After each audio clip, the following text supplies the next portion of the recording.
Glória a Deus. O pastor Oliveira vai estar aqui atendendo as ligações. Se você quiser conversar com o pastor Oliveira, receber uma oração, esteja à vontade para ligar para cá. Eu vou estar lendo aqui uma passagem, a palavra de Deus, porque nós conversamos com muitas pessoas. Muitas pessoas têm vivido aflições, problemas sentimentais. Tem pessoas que, como o pastor Oliveira está falando há pouco agora, que dizem que não tem tido força, para entrar na presença de Deus. Mesmo Deus estando com os braços abertos e dizendo: vinde a mim, vós que estáis cansados e oprimidos, que eu vou aliviar vocês. Mas a pessoa muitas das vezes ela acha que ela tem que, com a sua força própria, chegar até Jesus. Entenda, minha irmã, meu irmão, que o Espírito Santo, ele está do seu lado para te fortificar, para fazer com que você consiga vencer essa barreira. Tão somente você tem que se entregar a Jesus, de pedir a Ele a força. Diga: Senhor, eu não consigo de mim mesmo, mas eu quero entrar na Tua presença, eu quero ter um relacionamento contigo, Senhor. E o Espírito Santo entra em ação, e aquilo que para você é impossível, a Bíblia diz que se torna possível. Jesus disse que aquilo que é impossível aos homens, para Deus tudo é possível. Principalmente se for para você entrar na presença dEle e desfrutar do amor que Ele tem para a tua vida. Eu quero ler uma passagem aqui no livro de Romanos, no capítulo 7, versículo 18 ao 21, que diz assim, disse o apóstolo Paulo: porque eu sei que em mim, isto é, na minha carne, não habita bem algum, e com efeito o querer está em mim, mas não consigo realizar o bem. Porque não faço o bem que quero, mas o mal que não quero, esse faço. Ora, se faço o que não quero, já o não faço eu, mas o pecado que habita em mim. Ora, se faço o que não quero, já não o faço eu, mas o pecado que habita em mim. Aqui o apóstolo Paulo, um homem cheio do Espírito Santo, que um dia era perseguidor dos cristãos. A Bíblia diz que o apóstolo Paulo, antes de se converter, conhecido como Saulo de Tarso, ele perseguia os cristãos, aqueles que pregavam no nome de Jesus. Até que um dia Jesus se aparece para ele, se apresenta a ele, e ali ele cai por terra. E a Bíblia diz que vem uma luz sobre os olhos dele que o deixa cego. E no meio daquela situação de dificuldade, onde ele estava cego naquele momento por terra, vem a voz de Jesus e fala para ele: Saulo, Saulo, por que tu me persegues? E ele diz: quem és, Senhor? Quem sabe ele pensou consigo naquela hora: mas eu não estou perseguindo Jesus, eu estou perseguindo aqueles que falam de Jesus. Ou seja, minha irmã, meu irmão, de repente alguém tem te perseguido por causa da tua fé. De repente, conhecido lá no teu serviço, alguém fica zombando de você por causa da fé que você tem em Cristo. A Bíblia nos mostra que a pessoa que faz isso, ela não está perseguindo eu, não está perseguindo você. Ela está fazendo isso debaixo de uma cegueira espiritual. Jesus disse para Saulo: Saulo, tu estás me perseguindo. E Saulo estava perseguindo os cristãos. Ou seja, Deus está na tua vida. Aquele que tenta contra você, aquele que te calunia, saiba que está fazendo contra o próprio Jesus. Mas mesmo a pessoa indo contra você, falando contra Jesus, mesmo assim Deus tem um amor para revelar na vida daquela pessoa também. O amor de Deus, ele se estende para mim, para você, para aquele que ainda não o conhece. O amor de Deus, ele foi revelado na cruz, de forma tal que todos que o aceitarem Jesus, esse amor ele é derramado na vida dessa pessoa. Esse amor é incondicional, não importa se a pessoa, no momento em que ela recebe Jesus, não importa se ela está na Cracolândia, se ela está cometendo um assassinato, uma atrocidade, não, isso não importa. O que importa é a pessoa abrir o coração. Quando ela abre o coração, o Espírito Santo vem sobre ela e tira essa pessoa do mundo errado, tira essa pessoa das mãos de Satanás e bota essas pessoas no reino de Deus, revela o mundo espiritual que está em oculto para essa pessoa e faz dela uma nova criatura, como diz lá no livro de 2 Coríntios capítulo 5, versículo 17, que aquele que está em Cristo, ele é nova criatura, as coisas velhas se passam, tudo se faz novo. A Bíblia diz que aquele que está em Cristo não é aquele que está numa igreja, não é aquele que está numa religião tão somente não, mas aquele que está em Cristo.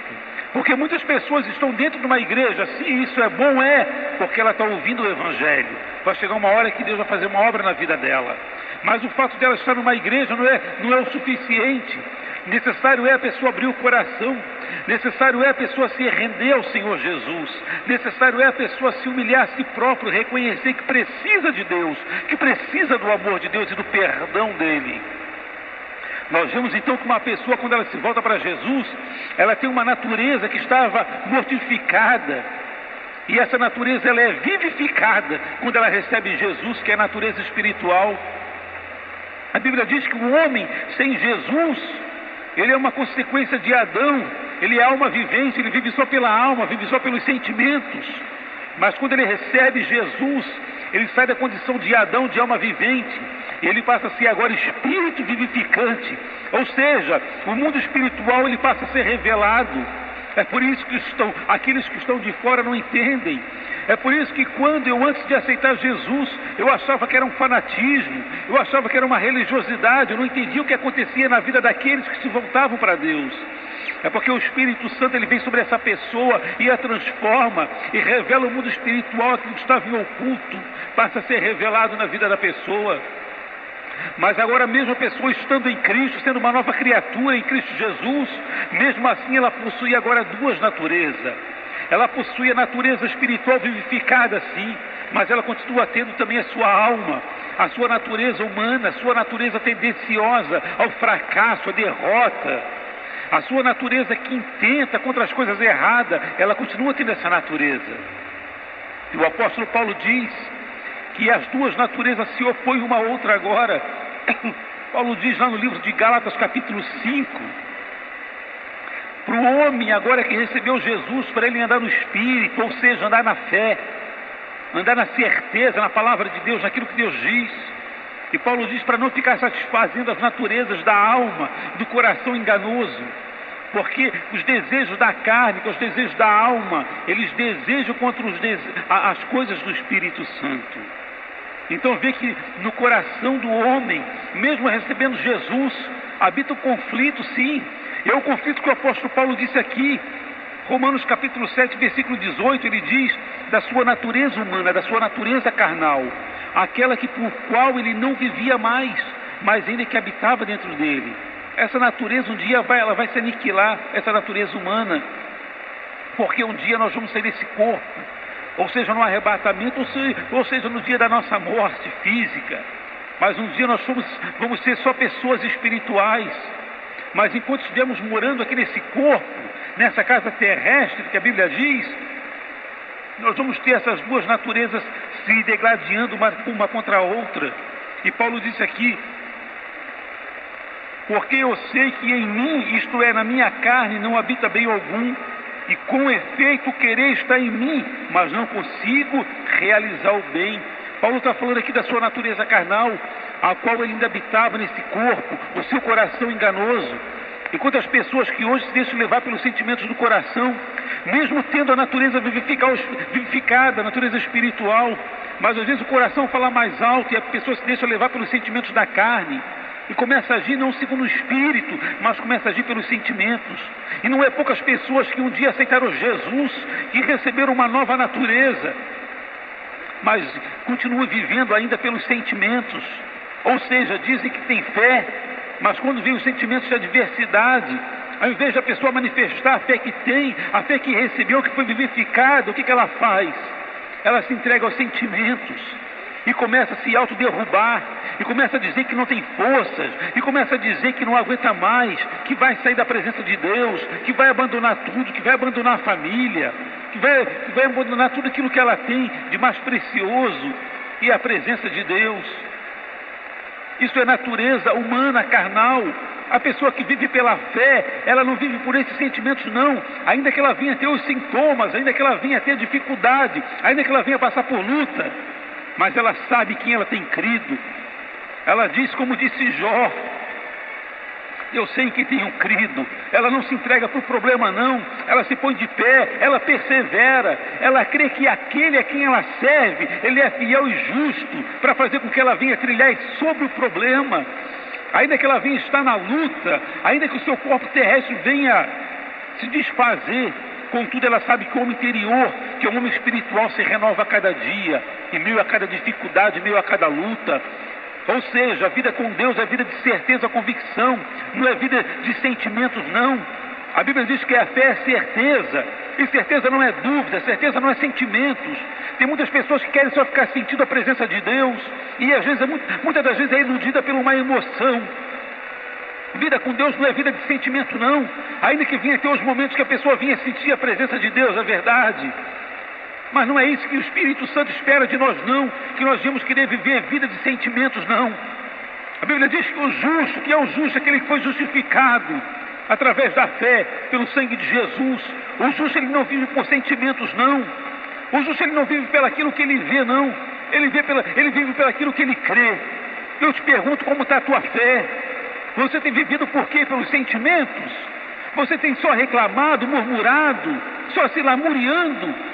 Ou você tem tido certeza naquele a quem você tem crido, que ele é fiel e justo para te tirar dessa situação de adversidade, ainda que mais cedo ou mais tarde? Mas aquele a quem você serve, ele está contigo em meio a essa tribulação, em meio a essa cova de leões, em meio a essa fornalha ardente. E ele não te abandona, por quê? Porque hoje ele mora dentro de você, na pessoa do Espírito Santo. A Bíblia diz que hoje nós somos o templo do Espírito Santo, o Espírito de Deus habita dentro de nós. Na antiga aliança, se nós formos ver no antigo pacto, o Espírito Santo ele vinha só sobre profetas, reis e sacerdotes.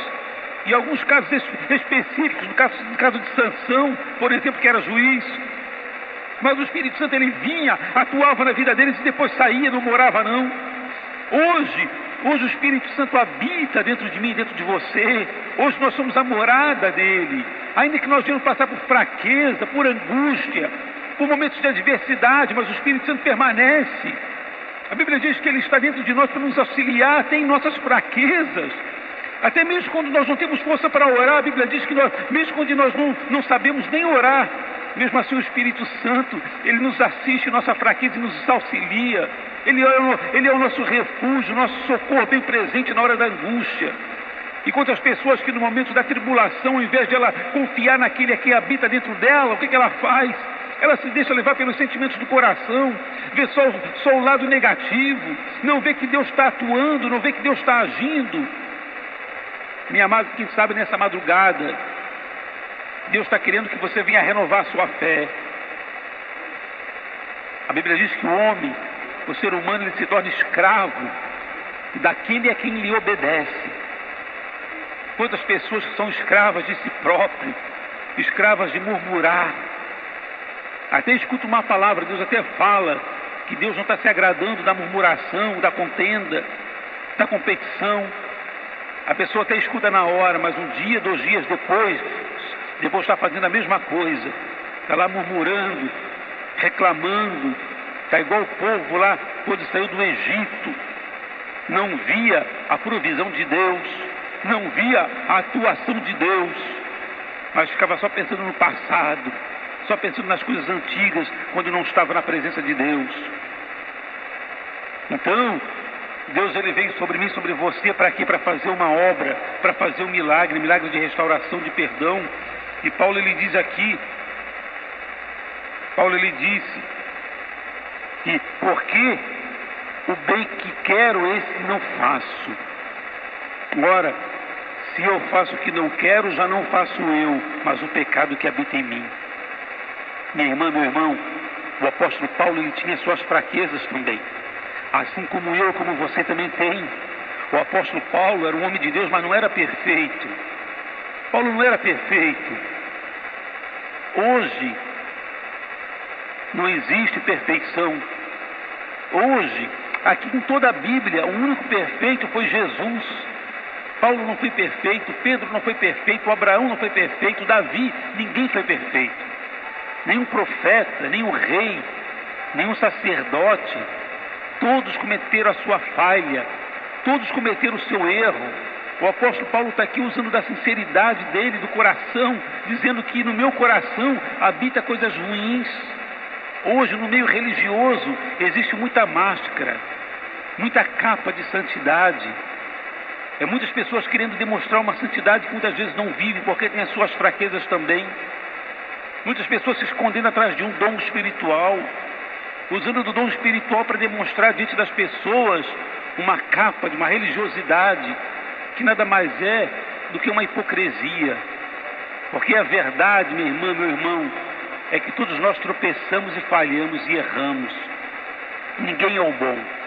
Quando Jesus veio ao mundo, ele teve muita dificuldade, não com os pecadores, não com os adúlteros, não com os assassinos, não.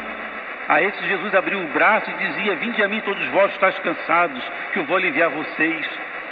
O grande debate de Jesus foi justamente com os religiosos, com os fariseus, que tinham uma capa de santidade, onde Jesus chamava eles de fariseus hipócritas, que limpavam o exterior do copo, mas o interior estava cheio de rapina. Jesus chamava de sepulcro caiado, que por fora parecia uma formosura, mas por dentro tinha sujeira e imundícia. Hoje, minha irmã, meu irmão, não se engane muitas das vezes quando você vê pessoas com uma capa de santidade, não, porque aquela pessoa também tropeça, erra, falha também. Ninguém é perfeito. O próprio apóstolo Paulo, que era um homem cheio do Espírito Santo, ele chega a falar aqui: muitas das vezes eu faço coisas que eu não quero, porque em mim habita o pecado, em mim ainda habita uma natureza tendenciosa a errar, a falhar, a tropeçar. Então, minha amada, saiba que dentro de você tem um que te ama, mesmo com as tuas imperfeições, mesmo com as tuas fraquezas. Quem sabe muitas das vezes você diz que não consegue vencer uma tentação, uma fraqueza sua. Saiba que o amor de Jesus, o amor de Deus está na tua vida. E a Bíblia diz que o sangue de Jesus nos purifica de todo pecado. Lá no livro de 1 João, capítulo 1, versículo 9, diz que 1 João capítulo 1, versículo 9 diz: se confessarmos os nossos pecados, Ele é fiel e justo para nos perdoar de todos os pecados e nos purificar de toda injustiça. Se dissermos que não pecamos, fazemos-lo mentiroso e a sua palavra não está em nós. Ou seja, você que está passando agora um momento que não consegue vencer uma tentação, que não consegue vencer, quem sabe, um vício, uma fraqueza que você tem, sabe, minha amada, medite o teu arrependimento, medite a tua luta, medite a tua perseverança. O sangue de Jesus é na tua vida para te purificar. O Espírito Santo está contigo para fazer com que você venha vencer essa tribulação. Quantas pessoas que passaram um período e diziam que eu não consigo largar um vício do cigarro, quem sabe?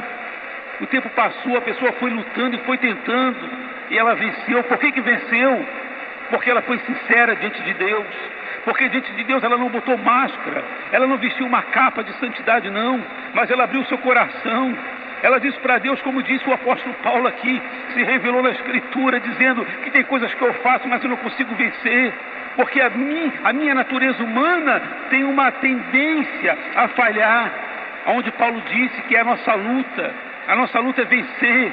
É para vencer para quê? Para andar na presença de Deus, porque aquilo que nós fazemos como vício, isso vai nos destruindo a cada dia mais. Aquilo que eu planto hoje, um dia eu vou colher. Tem pessoas que têm plantado tão mal no seu casamento, têm perdido a paciência, têm falado coisas que não convêm. E a Bíblia diz que aquele que semeia na carne colherá destruição. E quantos lares destruídos, quantos casamentos destruídos. Por quê? Porque está vendo ali uma má semeadura. Tem pessoas agindo segundo a carne, tem pessoas não se contendo, não segurando a sua natureza humana, a sua natureza tendenciosa a falhar. Às vezes a pessoa age segundo a sua razão. Minha amada, meu irmão, não é a tua razão que tem que prevalecer, não. O que tem que prevalecer é a vontade de Deus para a tua vida. No teu lar, o que tem que prevalecer não é a tua razão, não, a tua racionalidade humana, não. O que tem que predominar no teu lar é o desejo de Deus para a tua vida, a direção do Espírito Santo. E a direção do Espírito Santo, ela não vem concordar com a minha razão humana, não. Porque a minha razão humana é tendenciosa a errar. É humano, é carnal. Mas o desejo de Deus é aquele que veio para fazer com que eu venha triunfar sobre o problema. E assim como diz que aquele que planta na carne colhe destruição, em seguida já diz, mas aquele que planta no Espírito, esse colhe vida e paz. Quem sabe no teu lar não está tendo paz, não está tendo vida de Deus. Por quê? O que você tem plantado? O que você tem semeado no teu lar? Rai, calamanto, rébia, calabrassúria. O que tem sido plantado através da tua vida? Você é a tua estrutura aí no seu lar. Quem sabe você está ouvindo essa palavra, não foi tão somente por tua vontade, não. Quem sabe o Espírito Santo está na direção dessa palavra para falar ao teu coração. Minha filha, meu filho, mude o seu comportamento, tenha uma nova atitude diante de Deus, para que você venha colher a vida e a paz, aquilo que Deus deseja para o teu coração. A Bíblia diz então que se confessarmos os nossos pecados, Ele é fiel e justo para nos purificar de toda iniquidade. Se você tem falhado e tropeçado, confesse ao Senhor Jesus. Abra o seu coração para Ele. Ele não está com os braços estendidos para te apontar o teu pecado, não. A Bíblia diz que os braços do Senhor, sua mão está estendida para nos salvar, para nos levantar. Se você for ler a Bíblia na antiga aliança, o antigo pacto, lá estava o dedo de Moisés, a lei de Moisés, a lei mosaica, para te condenar. Mas Jesus disse: eu não vim para condenar, mas eu vim para salvar. Hoje nós vivemos debaixo das boas novas. O perdão de Jesus, o sangue de Jesus, nos purifica de todo o pecado e nos comprou e nos dá a vida eterna. Viva a vida em Cristo, viva a sua nova natureza, que foi vivificada um dia. Aceite o amor de Deus para a tua vida. Bote por terra toda autoacusação. Tem uma passagem que diz lá em 1 João que se o nosso coração não nos condena, então temos paz com Deus. Quem sabe o teu coração tem te condenado por causa de algumas fraquezas. Rejeita a acusação. A Bíblia diz que Deus pega as nossas falhas, nossos pecados, joga no esquecimento, Ele não se lembra mais. Você tem lembrado das suas falhas? Já não confessou? Então esqueça também. E se ele vir à mente, repreenda, porque Satanás é acusador. A Bíblia diz que os demônios é que são acusadores. Quem sabe não é essa acusação que vem sobre a sua mente, se você já se arrependeu, essa acusação nada mais é do que uma acusação do próprio Satanás. Você vai continuar aceitando? Se Jesus já lançou no mar do esquecimento, você vai continuar aceitando a acusação de Satanás? Receba o perdão, receba o amor de Deus para a tua vida, receba, creia na palavra de Deus que diz que o sangue de Jesus te purifica de todo o pecado e te põe de pé. Vamos entrar daqui a pouco no altar de oração. Você fique bem atento. Depois, se quiser uma oração, conversar conosco, estamos aqui propositados em te atender. O propósito aqui desse programa nada mais é do que auxiliar. Muitas das vezes, o pastor Oliveira está aqui, até em meio a algumas dificuldades, mas está aqui disposto para te auxiliar naquilo que for possível da parte dele. Vamos a uma canção, depois entraremos no altar de oração.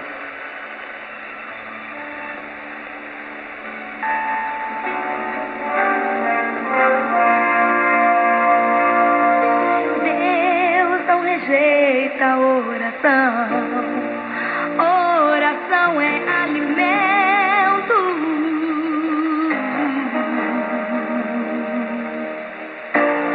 Nunca vi um justo sem resposta ou ficar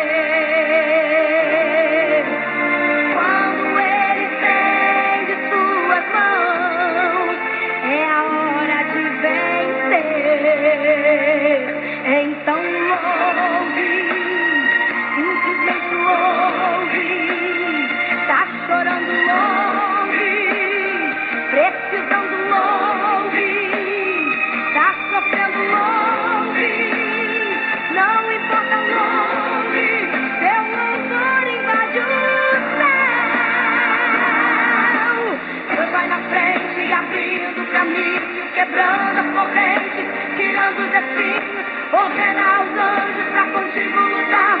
Ele abre as portas pra ninguém mais fechar.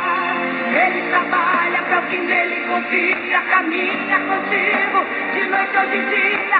Erga suas mãos, sua bênção chegou. Comece a cantar com muito louvor, com muito louvor, com muito louvor, com muito louvor.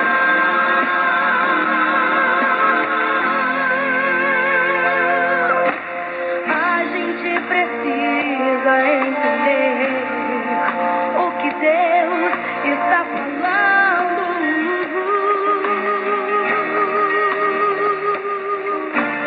Quando Ele fica em silêncio, é porque está trabalhando.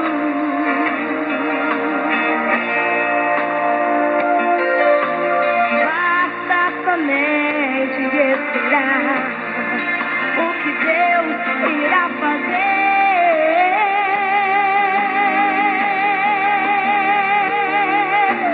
Quando Ele estende suas mãos, é a hora de vencer.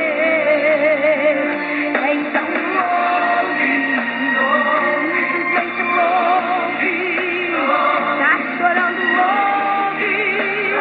Precisando, ouve. Tá sofrendo, ouve. Não importa, ouve. Seu louvor invade o céu.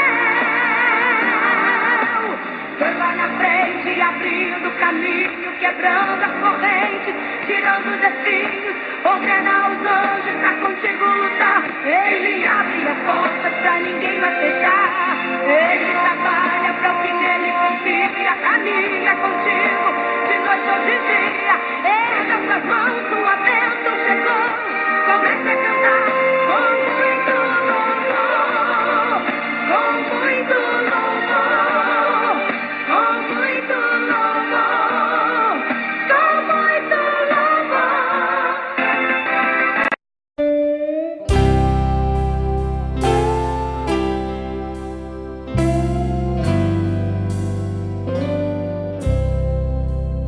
A minha alma estava longe do caminho de Deus. Eu era cego e desprezível, pecador.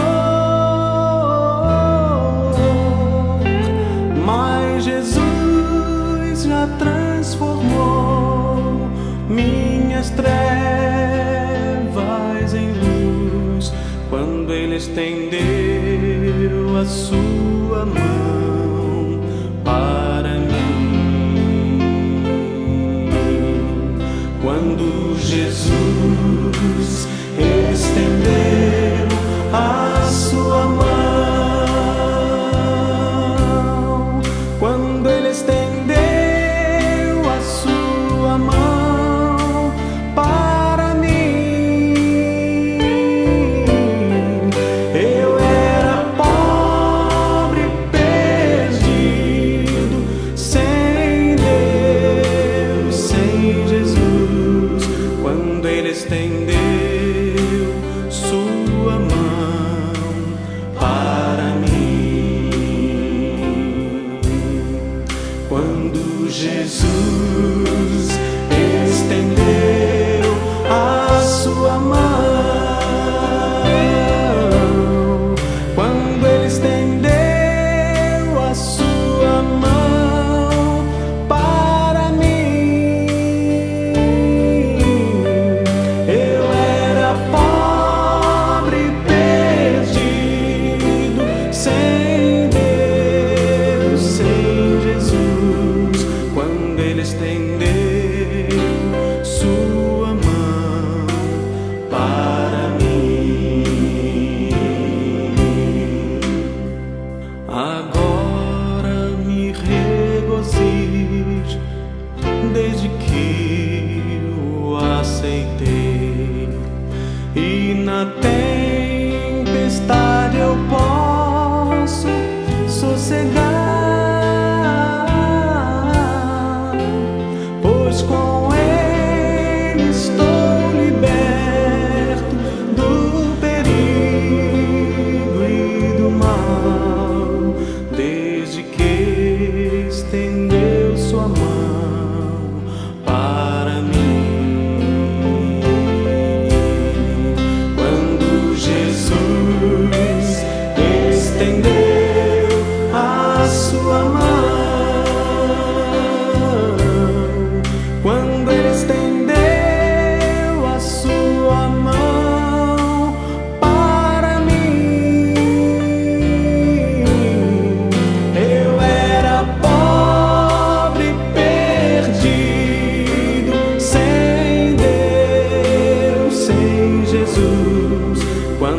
estendeu sua mão para mim.